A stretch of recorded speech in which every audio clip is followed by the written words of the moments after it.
Iya, baik. Selamat siang, dokter dan teman-teman sekalian. Sebelumnya terima kasih atas waktu dan kesempatan yang diberikan kepada saya. Perkenalkan, nama saya Petrus Gustaf Anari, NIM 2020-726. Saya di sini sebagai mahasiswa aktif semester 6 dan di siang hari ini saya akan mencoba menjelaskan dan sekaligus berbagi sedikit mengenai leukemia limfoblastik akut. Tanpa berlama-lama, kita langsung saja masuk ke pembahasan.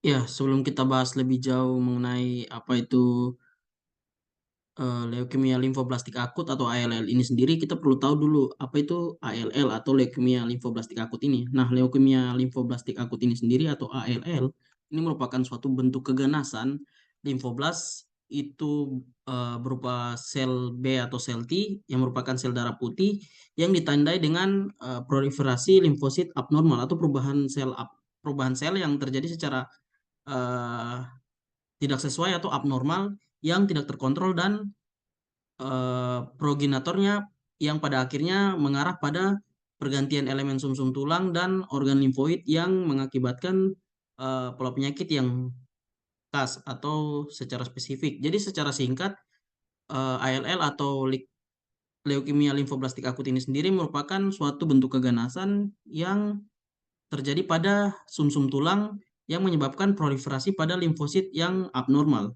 Seperti itu. Nah, penyebabnya apa?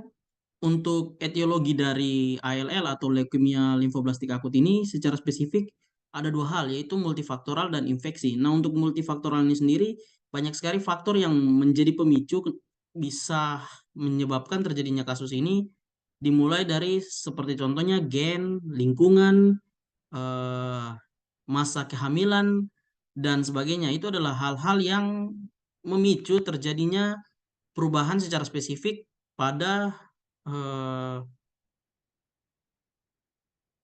sel darah putih di sumsum tulang seperti itu, dan juga adanya infeksi yang serius yang menyebabkan terjadinya perubahan secara spesifik pada sel darah putih di sumsum tulang yang menyebabkan terjadinya keganasan pada kasus leukemia limfoblastik akut atau ALL ini. Nah, klasifikasinya sendiri yang pertama berdasarkan French America Bridge atau FAB dibagi menjadi tiga subtipe, yaitu L1, L2, dan L3, yang dimana ini dilihat berdasarkan ukuran sel, sitoplasmanya, nukleusnya, folikoalasinya, dan basofilianya.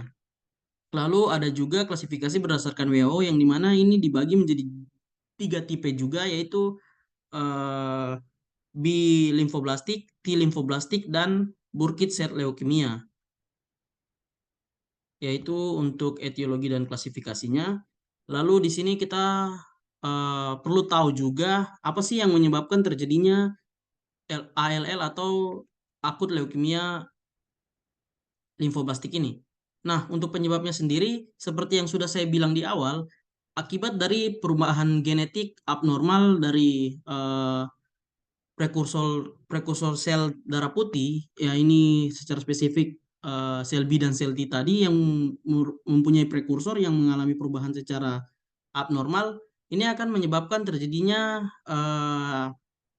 peningkatan dan perubahan abnormal prekursor sel yang biasa disebut dengan sel blast yang meningkat secara drastis di sumsum tulang. Nah, dari peningkatan yang secara drastis ini akan menyebabkan terjadinya yang namanya penumpukan, peningkatan dan penumpukan pada sumsum tulang, yang dimana ini akan menyebabkan terjadinya kejadian multifaktoral yang menyebabkan terjadinya berbagai mekanisme. Contohnya seperti penurunan berat badan, lalu demam, dan juga keringat malam.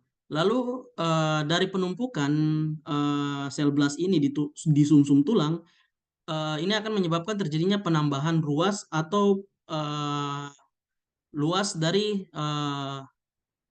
sumsum yang menyebabkan terjadinya penekanan pada tulang yang menyebabkan kondisi pasien akan merasakan sakit pada tulang.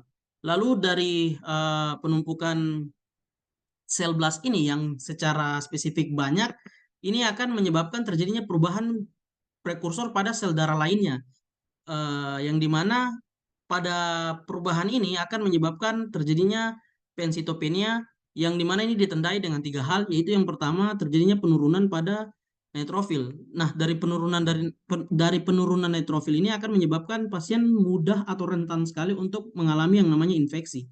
Lalu dari sini juga akan terjadi penurunan pada RBC atau red blood cell, yang dimana ini akan menyebabkan terjadinya anemia, yang pada akhirnya berujung pada kondisi di mana pasien akan mengalami sesak nafas, pucat, dan juga pusing.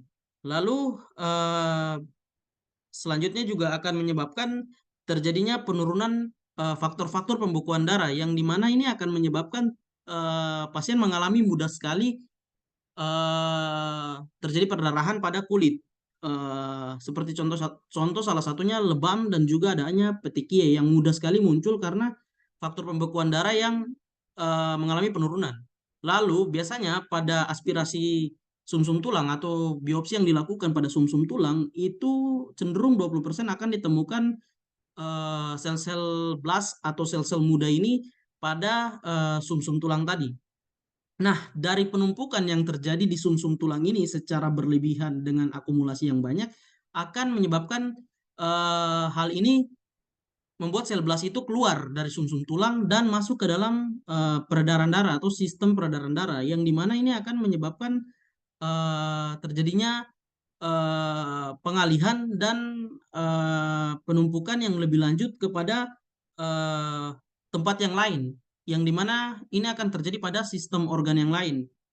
Pada akhirnya sel blast yang masuk ke dalam sistem aliran darah ini akan menuju ke beberapa organ lainnya, contohnya seperti hepar dan lien, yang dimana itu juga menjadi tempat yang berperan pada proses pembentukan sel darah.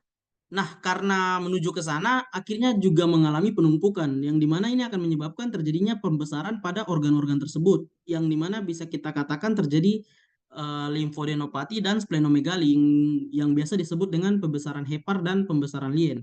Nah, selain dari itu, juga biasanya karena peningkatan sel blast ini akan menjadi penyebab terjadinya salah membaca oleh hasil pemeriksaan yang dilakukan. Jika dilakukan tes darah sel darah putih, maka akan ditemukan banyak sekali sel-sel blast yang berdiferensiasi menjadi sel darah putih. Maka biasanya pasien dengan kondisi ALL ini kalau dilakukan pengecekan laboratorium akan didapati sel darah putih yang meningkat secara drastis. Padahal sebenarnya itu bukan karena sel darah putihnya yang banyak, namun karena sel blastnya yang disalahartikan atau disalah baca menjadi sel darah putih, yang mengakibatkan terjadinya pembacaan leukosit yang meningkat. Lalu dari peningkatan perputaran sel blast ini, maka ini akan menyebabkan terjadinya lisis pada sel darah yang secara spesifik terjadi terus-menerus, dan di mana ini akan menyebabkan terjadinya pelepasan intraseluler menuju ke plasma beberapa beberapa bagian seperti urinasid dan LDH, dan di mana ini akan menyebabkan terjadinya hiperurinemia yang terjadi berlanjut menuju ke sindrom tumor lisis, lalu ada kerusakan akut pada ginjal dan juga gout. Nah, dari pelepasan tadi atau perilisan tadi juga akan menyebabkan terjadinya hiperglikemia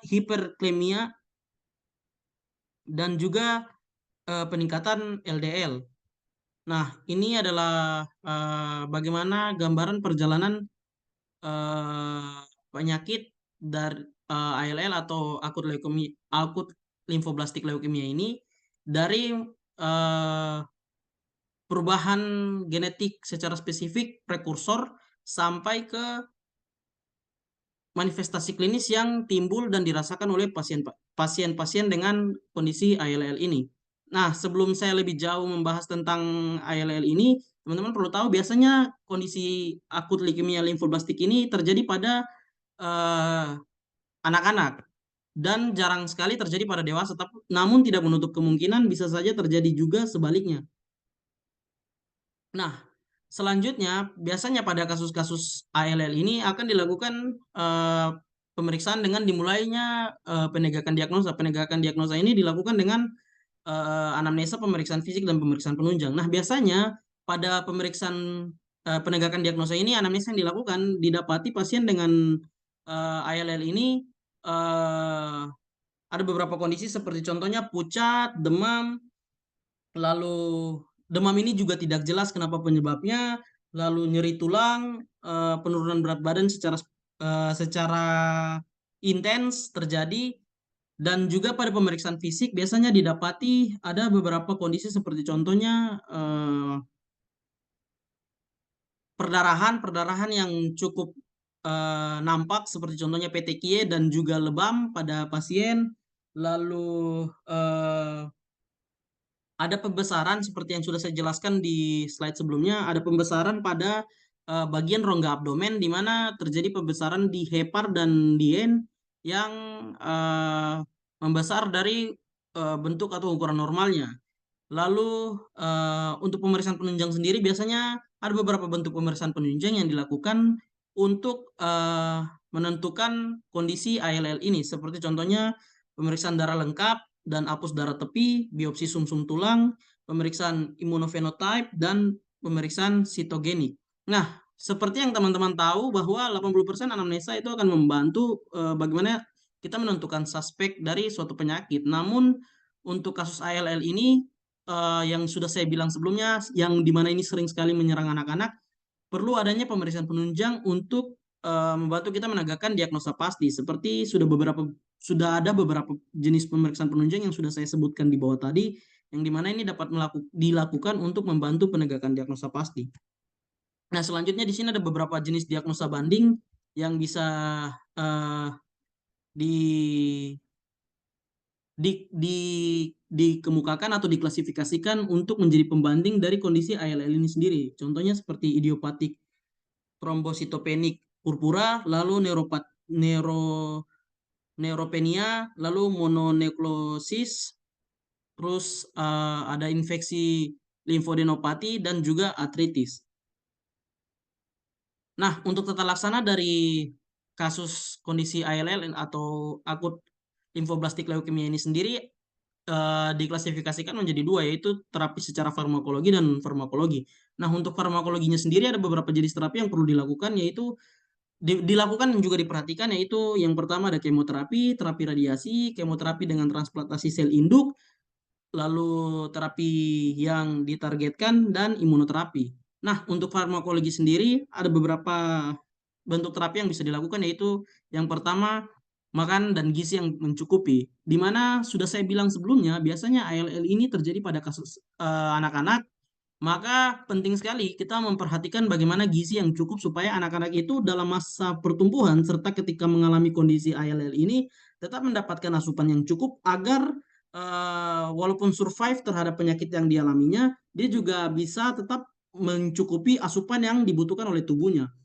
Itu yang penting sekali untuk diperhatikan teman-teman. Kenapa? Karena setiap kali anak-anak yang mengalami sakit, mau sakit apapun itu, perlu dan penting untuk diperhatikan bagaimana gizi yang cukup supaya eh, bagaimana tubuhnya dapat membantu untuk mempercepat recovery atau perbaikan terhadap sakit penyakit yang dialaminya. Salah satunya pada ALL ini juga penting untuk diperhatikan gizinya.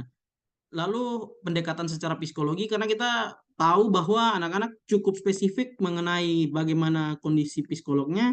Jadi pendekatan yang perlu kita lakukan juga penting sekali. Kenapa? Karena itu akan membantu bagaimana cepat atau lambatnya proses pemulihan dari sakit yang dialami anak-anak tersebut.